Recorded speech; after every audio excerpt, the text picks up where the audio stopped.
Welcome to Freedom and Glory, Tales of American Spirit, where every flag tells a story, and so does every person who raises one. Join Liz Morris and Bill Lumay for conversations with people making a difference in their communities, reminding us that even the smallest actions can spark lasting change. Today, we're joined by Rick Webb, the son of a railroad laborer who built one of America's largest short-line railroad networks from a single locomotive and 8 employees. Rick joined his father's company the year after it was founded and served as Waco's CEO from 1998 to 2008. Today, Waco operates 47 short-line railroads and serves more than 3,500 customers across North America and Australia. Rick, welcome to the show. Hey, thank you, Liz. It's great to be here. Thanks for having me. So when your dad decided to start Waco, your mom was the only one supporting the family financially. Her signature was the only thing that mattered to banks. What did her belief in this thing open up? Well, I think she would say that her belief opened up the support in my dad to do what he wanted to do, which was at around 43 years old to quit a really good paying job, all the security, and just take a chance on the vision that he'd had, which was that he thought there had to be a better way of serving customers in the rail industry, primarily on the rail car repair side of the business. And my mom and dad made a great couple. I mean, my dad had vision, my dad had guts, but he didn't have near the guts that my mom had. And my mom just gave us that support and said, we believe in you, and trust me, you always want her on your side. You don't want her on the other side. And we've just lived by that principle from day one. And the two were very hardworking. They believed in each other. They believed in what we were trying to do. And it's been a life's pleasure to be able to work, in the company that my dad started and my mom supported, and it's still doing great things for customers and team members all over the world. And the first customer you got in 1983, I understand, is a paper mill in Louisiana who is still to this day on a contract they can cancel with 30 days notice. What does 40 plus years of working, with your first customer tell us about what you built? Well, it doesn't tell us about what I built. What it tells us about is what the team built. And those first 8 team members could have very easily put Waco out of business any day.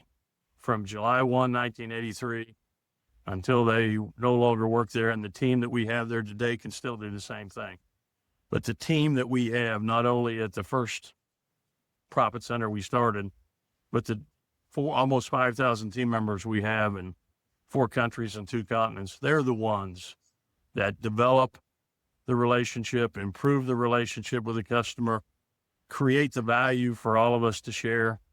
And it is truly humbling when you think about it that on July 1, 1983, we had to bring our locomotive into the paper mill under armed guard because the mill was on strike. Now, we didn't want to do it. We didn't want to do that, but the mill said, look, we're on strike. We're going to have you guys come in with armed guards on the locomotive. We quickly got the armed guards the hell out of there, and from day one, from the first minute we got our locomotives in there and our 8 team members, we started working on building the customer relationship, hoping that we would be there forever. What's amazing is we have an evergreen contract, which I thought that sounded really great, a no-end contract. But then when you kept reading it, it has in there just what you said, a 30-day out clause for any reason.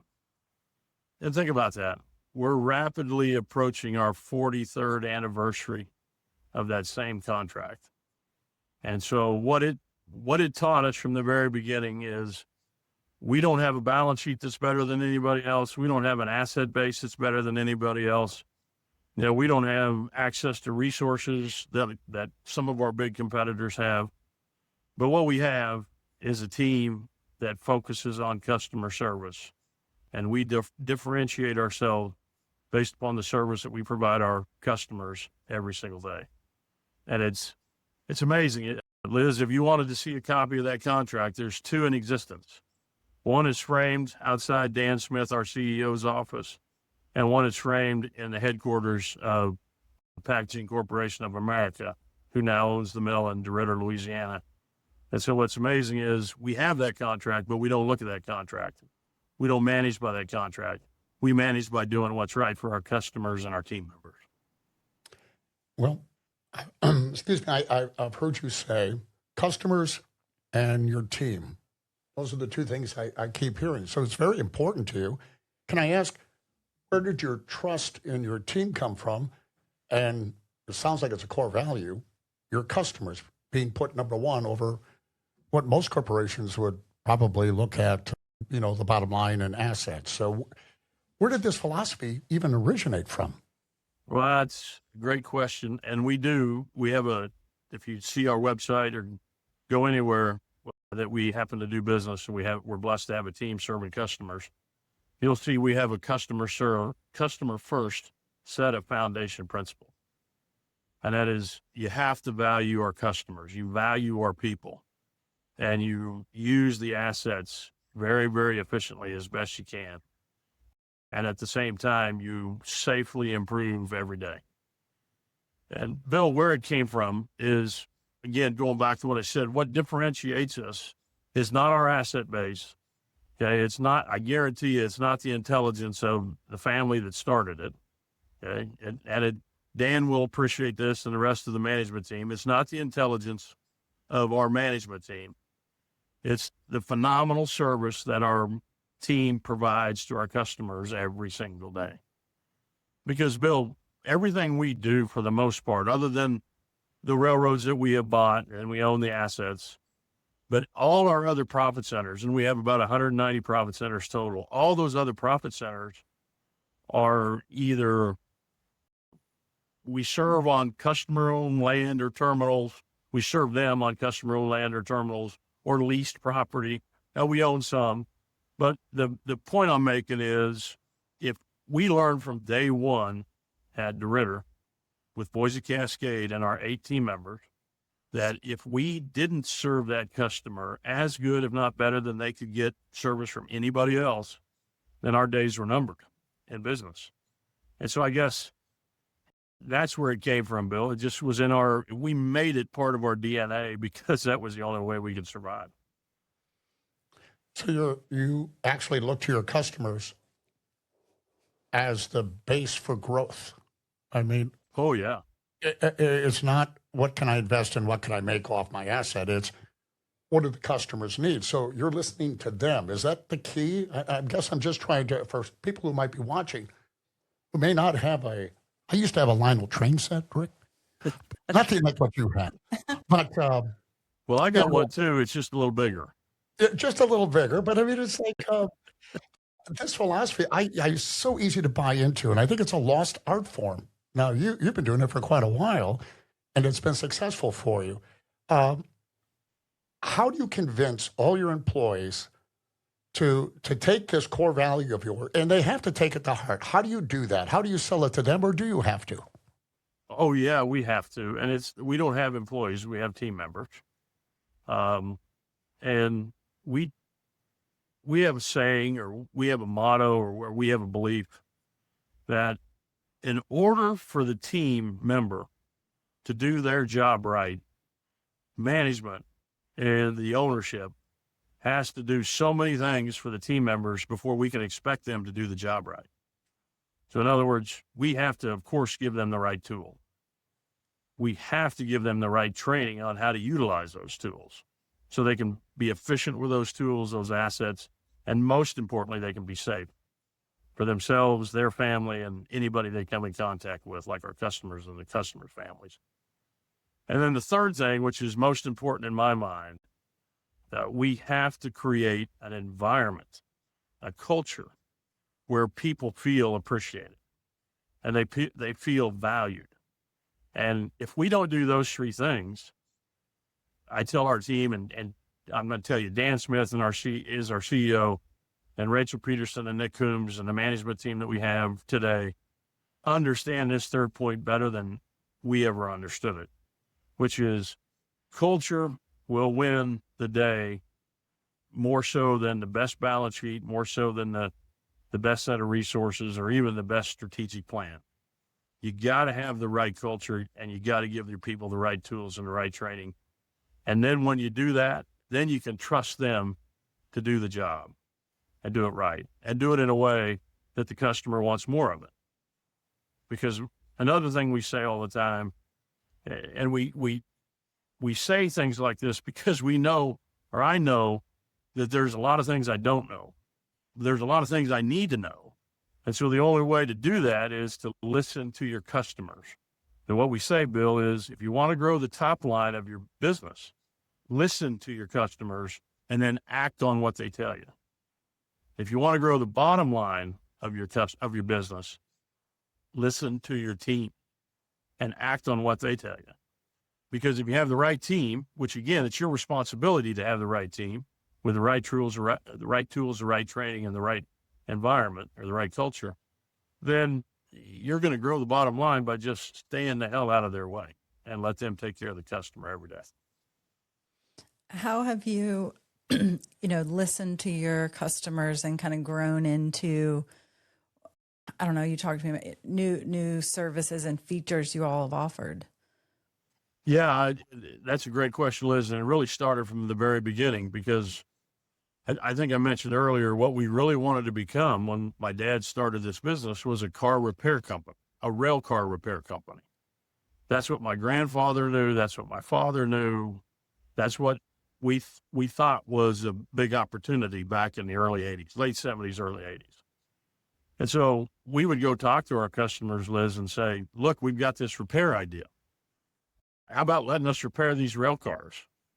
And some customers, and I think Boise Cascade and DeRitter said this, it's great. We'd love to have you repair these rail cars, but we don't need them repaired. We can't get them moved timely. So from the very beginning, we went into business thinking we were going to be a car repair company and quickly pivoted when we found the first opportunity to become the first contract industrial switching company west of the Mississippi in DeRitter, Louisiana. There was only one company that beat us to that title east of the Mississippi after deregulation in 1980, and that's a company that's owned by some guy named Buffett in Omaha. Some dude. Yeah, some guy named Buffett. I don't know what his first name is. What? Well,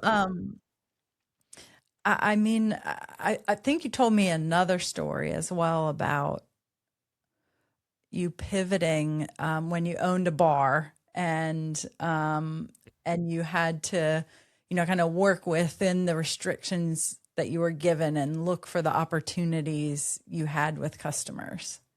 Oh, yeah. Yeah. I tell a lot of stories, Liz, and the bar story keeps coming up, but it was a great place. I actually started the bar 6 months before my father started Waco. And so the first thing he told me, besides chewing my backside, better and worse, I should say, than I've ever been chewed before, was, look, you'll have no safety net. If you want to do this, fine, go do it, but you got to do it. And if you succeed, great. If you fail, don't come running to me because we've got this other plan, your mother and I, and we're going to start Waco, and you don't get any. We'll support you from the sidelines and cheer, but don't count on us being on the field and playing for you. And what I learned from that was we were selling a commodity that you can get almost anywhere, right? Beer. And that's all we sold back then. And what I learned very quickly was the only way you can differentiate yourself when you're selling a commodity that you can buy almost anywhere that has no supply issues at all. The supply is everywhere. The only way you can attract customers is through improved experience with their experience and improved customer service. And it just so happened that lesson that I learned in running that bar, for owning and running that bar for a while. The name of the bar is McCarthy's Pub, by the way. And it was the youngest bar back then. It's still in business today, 42 years later. And it's the oldest bar in this town that I live in now, Pittsburgh, Kansas. And the lesson that I learned by working there was, if you have an idea that others have and that other competitors can provide the same or similar service, you have to make yourself known by taking care of the customer in a way that they want to be taken care of, so they come back and buy more. Wise words. Something that is in short supply nowadays, I would suggest. We're kind of glad. That makes it easier for us. Yeah, for you. Yes, absolutely. For the customer like me, I long for somebody like this man and this whole philosophy. You went through a lot of tough times. I mean, it wasn't all easy street for you, Rick, and the company. What was that like? I mean, I know, having read some articles on you, that, you were facing COVID. You also had bank accounts that maybe would not make payroll in the future. I mean, tell us about that. I mean, how did you get through that? It always seemed to fall back on the team members that you have, and you're just absolute faith in them. Well, there's no doubt. Bill, that's how we made it through, was because of our team members. We're still making it through today because of our team members. But yes, early on, it was pretty tight in both our businesses. And I do remember vividly looking at the bank account on a Tuesday and saying, oh my God, we got payroll on Friday. How are we going to make that? And there's no secret sauce, or there's no magic solution, or my old friends used to say, there's no wiffle dust, that you can just spread on Tuesday and everything gets better by Friday. Anytime you face challenges, you just got to, reach down deep and say, you know what? I believe in what I'm doing. I believe in the team that I'm doing it with. And most importantly, I believe that the customer will understand where we are, and they'll appreciate the service that we provide for them, and they will not let us fail. And our customers and our team, for, like I said, July 1 will be 43 years, have not let us fail. Well, I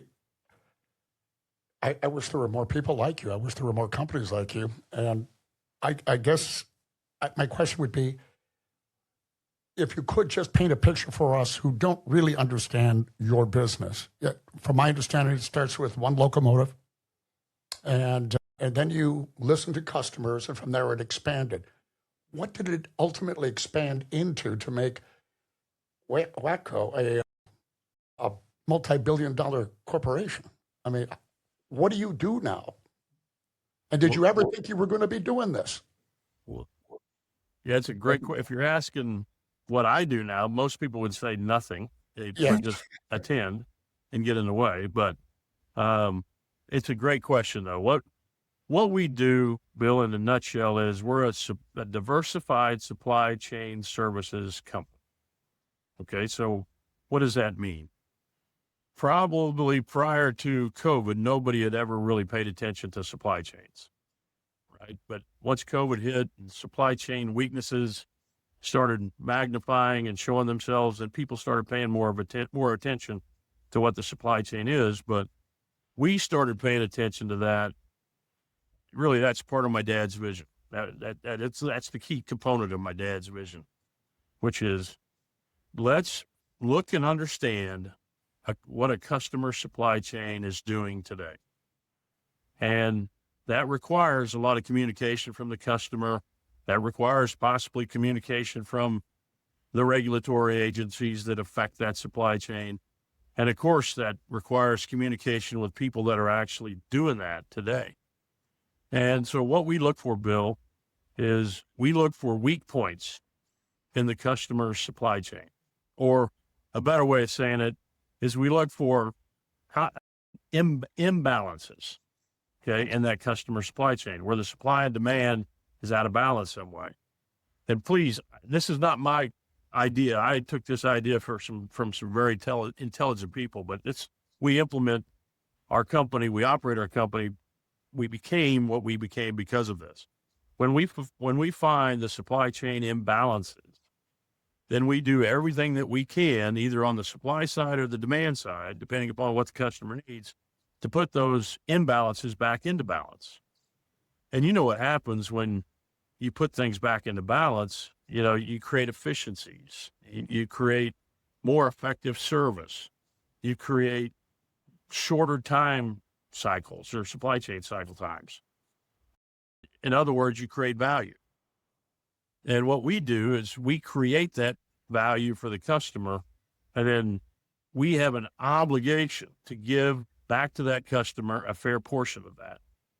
And then we have an obligation to share that value with our team so they can have a quality of life, so they can raise a family, so they can have, you know, they can live where they want to live and the kind of house that they want to live in. And then we keep enough of that value for our ownership and for the rest, for our company, so that we can continue to invest in resources, assets, people, which is the most important thing to invest in, is your team, to keep providing additional services for our customer. So let me give you some examples. So we started in DeRidder in the customer's rail portion of their supply chain. Okay. And they liked what we do. They still like what we do, and we're honored and humbled, and we want to thank PCA for liking what we do. But what we learned is there's a whole other part of the supply chain that goes beyond rail, that if we pay attention to the customer and can offer them a solution that creates that value I talked about, then they want to use us in other parts of the supply chain. So we started out in rail. We branched out into what we call terminals, but it's a glorified name of saying a warehouse. It's a warehouse and a terminal. And now we branched into the logistics side of our business, where we actually get into the truck and the water side of the supply chain. So we started out in rail, Bill, and now there's probably not much we couldn't attempt to do in the supply chain world. Now, we probably wouldn't be the best at some of those things just because we haven't focused on that. But if a customer has a need, we'll either provide that, address that need as best we can ourselves, or find somebody that can address it better than us and help the customer. In I think it was 2008 is when you started your foray into terminaling, right? Right. How did that go? What did you learn from that? Obviously, you're crushing it now, but what did you learn from that, from stepping out into that idea? I learned I wasn't very smart, and I didn't have a good idea of timing, because the first foray into the terminal world, Liz, was when we decided to buy, I think it was 6 or 8, I can't remember the exact number, of terminals that primarily focused on 2 industries: the housing market with forest products and the automobile market with steel and metal products, excuse me. Now I'm getting so choked up about it, I don't even want to talk about it. But what happened was we made that acquisition in 2008. Then everybody knows what happened in 2009 and 2010. The financial crisis happened, and lo and behold, the financial crisis was caused by the housing market bubble and other consumer markets like the automobile market that just went through the floor. So my dad, he passed away in 2009, but he saw what was happening before he passed away, and I'll remember forever for what he said.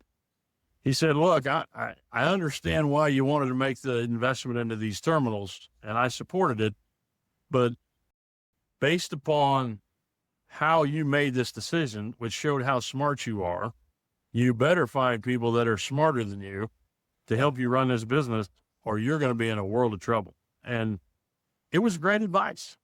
You know, it was absolutely, I didn't want to hear it. It didn't really feel good, you know, but the one thing about my dad, my old man, he would let you know what he was thinking. And generally, that was you needed to improve. And so if you took the time to self-reflect on how you could have done your job better and how you could have made better decisions, he would just go out of his way to support you. It's the same thing that I've tried to emulate. I know it's what Dan and his team emulates every day. And so the lesson we learned, Liz, was make sure you know you're not the smartest person in the room. Unless, if you are, get out of that room and find another one. You're in the wrong room. Right. Well, I forget which article I read, but it was this guy we're talking to is a big-time wheeler and dealer. Nobody does it better, and everybody likes him. And I can see why. I mean, you're very humble. You've accomplished so much, and yet you do tend to give credit, and justifiably so, to the team and everybody else. But don't you at times reflect on and feel more than satisfied for what you've done over the years? I feel more than satisfied for what the team has done. See, My small part of it, okay, can be, and it can be gone tomorrow. But I don't create any of the value. I never have created any of the value. The value comes, my Australian friends like to say, the value comes at the coal face. Okay, that's where the miner digs the coal. What we like to say is the value comes at the truck dock or the rail dock. That's where the value is created. And I guess I'll go back to a question that you asked, and I realized I didn't answer it. It was something like, did I ever imagine we could be where we are? No way. People ask me that all the time. They say, how in the world, especially once they know me, how in the world can I say it, a dumbass like you wind up with a company like you're a part of, doing everything that you're doing? You can't tell me that you had some kind of magical plan that got you where you are today. And I can say without a doubt, what I consistently say is, we never had a plan. Our plan was to go where the customers would take us. Our plan was earn the right to grow with the customer based upon what you do for them today. It doesn't matter. And this is what we tell our team, especially our team at DeRitter. And I'm going to brag on them, but I also want to remind them that 43 years of service doesn't matter. What matters is, what are we going to do for the customer today? And then we go home tonight thinking that, okay, we did a good job tonight, or we did a good job today, but I got to come back in tomorrow morning and be even better. And that's how you wind up with what we wound up with. And Bill, I hope I'm around for a while, and I hope, 5 years from now, 10 years from now, 20 years from now, that's probably pushing it. We can have this same conversation and you can ask that same question. And I hope I can give you that same answer, which I will. We don't have a plan. We just take care of customers and take care of people. I truly hope I'm here to ask that question. I do too. I do too. That culture, that customer first piece, is that what Waco University or Waco U tries to instill in new team members? Yes. And I got to give credit to Rachel Peterson, who is one of the key leaders of our company, working directly with Dan, working with Nick, and working with all the other people associated with Waco U. Our goal is when we started Waco U, was to teach people, team members, what was expected if you wanted to wear the Waco jersey. And I've outlined, and I don't need to outline it anymore unless you want me to, but I will. But the thing that differentiates us, the thing that's so important, is to have a team made of servant leaders, who know that it's not their job to go switch a customer, go make a hard switch for a customer, a difficult switch, not a hard switch, but a difficult switch for a customer and do it timely and do it safely, you know, all right, let's celebrate for 30 seconds. All right, we should. Let's give everybody a high five and celebrate the team for a while. But then let's get back to doing what we're supposed to do, which is the next thing for the customer or the next thing for your fellow team member who needs your help in some manner. Maybe you need your help at work. Maybe you need your help off the job. But Waco U was and is put together to instill the Waco Foundation principles, along with many other things, okay, to give our team members the best chance to be successful. One other thing that I'll say about Waco U that we're very proud of is we love to grow our own leader. We love to grow our own managers. Because when you do that, it's very kind of you and Bill to say this is kind of unique, our approach.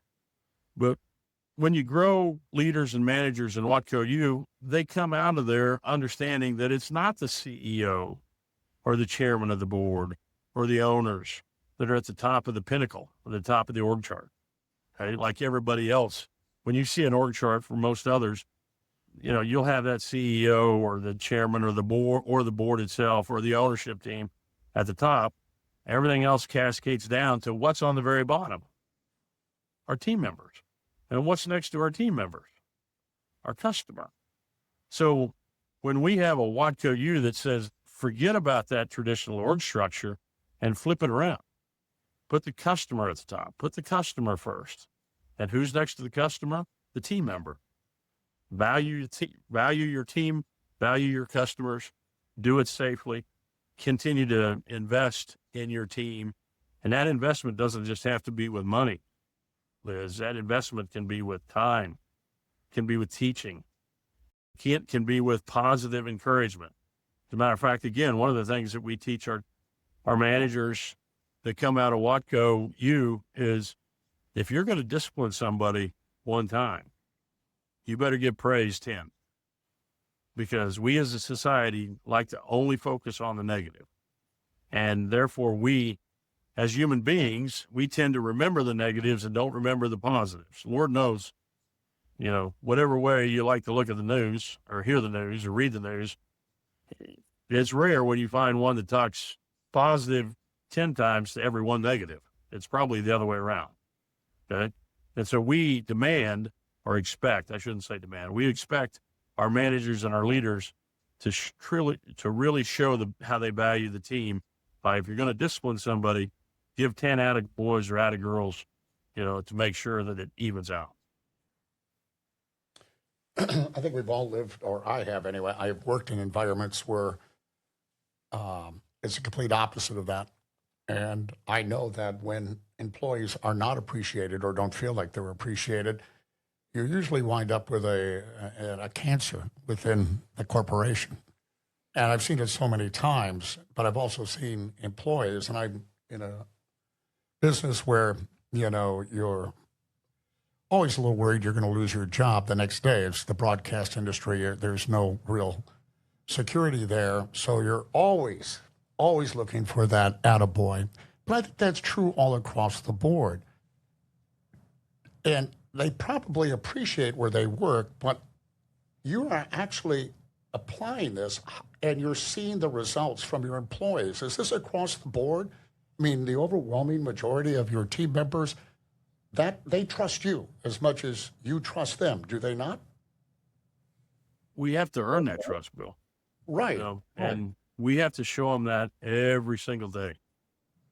And yeah, our team, I mean, I've worked in situations like what you're talking about too. And then I guess probably one of the reasons why this became so important to us is, remember, our first profit center was about 400 miles away from where we lived. You know, so when we left there, we left our whole future in the hands of those team members. And it's today, we got 190 profit centers in places, you know, 45 states, Canada, Mexico, and Australia.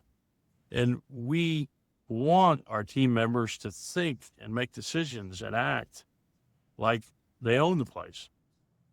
Okay. And the only way they're going to do that is if going back to what I said, you do three things before you ever think about disciplining anybody. You give them the right tool, you give them the right training, and you give them a culture that they believe in. And the right tools, and this is important, the right tools and the right training and the culture they believe in is not what we think it is. You know, I had some really good teachers in my day, and I really loved the teachers that worked hard to make sure I was understanding it the way I could. You know, I was understanding it on my terms, whatever I was being taught. And then I had teachers that would stand up there and just say, all right, this is what it is. You're supposed to know this. And now I've told you this, now you know it. Well, you know the situation. So our managers are good, and trust me, we are not perfect. We make all kinds of mistakes. So that's why we still got to work hard every day. But our really good leaders and really good managers are the ones that have a communication channel with their team members that cannot be broken. And trust me, there's a lot of times there's entities out there that want to break that, you know, whether it be competitors or whether it be, you know, other entities that try to get between management and team member. Okay. And those entities can be unions. And I say all the time, we're not anti-union, we're pro-customer, right? So we love unions if they can help us take care of the customer. We haven't seen that to be the case yet, but we'll still be on the lookout for that. But that's the key thing, Bill, is if you expect trust back from someone, you better show them why they should trust you every single day. And when you think you've done enough, do it 5 more times. I was going to ask him what's next, but I feel that he doesn't know because he's got to go talk to his customers. But I know you said 10 years from now or so, you hope to be around to be able to talk about this again. But do you have any hopes and dreams for the future for I know you're basically kind of retired and out of it, but it's still probably very close to your heart. What would you like to see the company? Where would you like to see it go? Or don't you really know? Oh, no. Everybody has, everybody has that ego. You know, everybody wants to know, how they affected things and what comes next after they're gone. And look, it's real simple. You know, I don't invest in any other company other than Waco to speak of. And the reason for that is I can't look my managers and leaders in the eye and say, I think you're the best and I believe in you the most. And at the same time, take a bunch of value that they created and then put it in, 5 other or 10 other or 50 or 100 other companies. Because I'd be saying that manager and team member at Waco isn't as important as these other team members that I'm investing in over here. So that tells you that I'm like my mom and dad and my sister, who was involved and her family is still involved in the business. We pushed everything all in, in 1983. I'm still all in, right? I want to keep playing that game that way. And I hope I can continue to play that game that way because of the leadership team that we have today, who is better. Dan Smith, Rick Baden, Rachel Peterson, Nick Coombs, Andy Nielsen. I'm missing 1,000 people, actually 5,000 people. We have a better leadership team today than we've ever had in our past. And to all those Watco leaders that are no longer in a leadership position, don't take that as I didn't believe in you. I do and did believe in you. And you did things for us that I can only thank you for. But the leadership team that we have today has us positioned to do some amazing things into the future, Bill. And it's my hope and my goal and my dream that whatever comes next is better than what we've done up to this point. And I believe it can be if we just stay true to who we are. And then the last point I'll make is we say this all the time. It's leadership. The true test of leadership is not what happens when that leader is there. It's what happens when that leader is not there. So, and so my goal is that we continue on the path that we're on, which is we're going to make tomorrow better than we are today. I mean, that's pretty incredible how all in you are. I mean, I'm trying to imagine after 20 years of being CEO, how did you let go? How did you know it was time for that? Well, don't talk to Dan, because he would probably say, I can't wait for that son of a bitch to let go. But no, in all seriousness, Dan and I talk all the time, and I have ultimate faith in Dan, ultimate faith in the team. And that made it easy, Liz, to let go. And I think the other thing that helped me when you study the business, our management, as I mentioned earlier, I think it was to Bill, our management is remote, right? So like when we would go to a profit center, we felt like we would learn it, we'd understand it, we'd help decisions be made.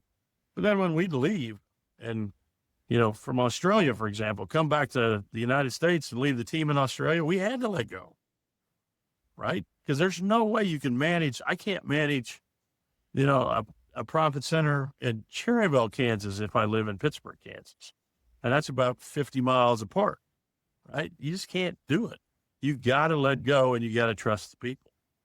And so from the very beginning, we just had to learn to trust our team and do everything we could to support them. And then with a little bit of luck and a whole lot of hard work, it works. Amazing story. Yeah. I've taken notes. I'm going to take this home and study it. More people should go to Waco U, to be honest with you. That would be great. It's a wonderful. It would be great. And I need to go back there more often. That's for sure.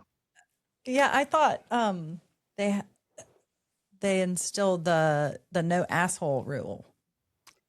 I love the no asshole rule. That, I got to give credit where credit's due. That is a Dan Smith policy. And I'm going to brag on him a little bit because he deserves it.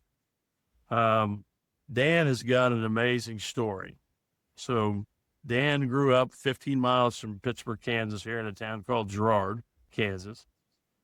And he grew up wanting to be a pitcher, a Major League Baseball pitcher.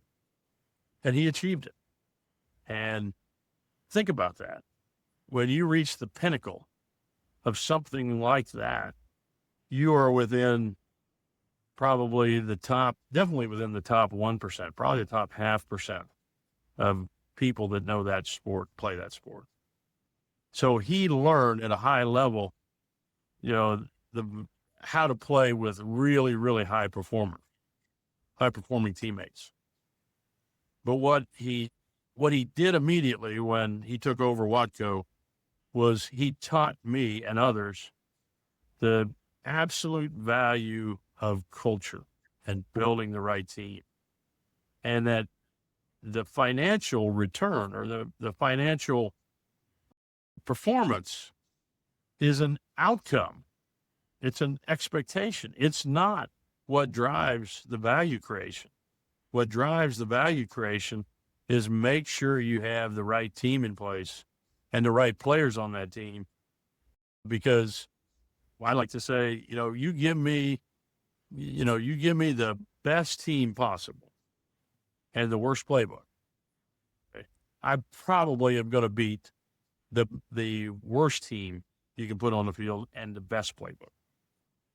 So Dan taught us and still teaches me every day the value of culture. And he also has a great way of communicating. He's far less windy than I am. Okay.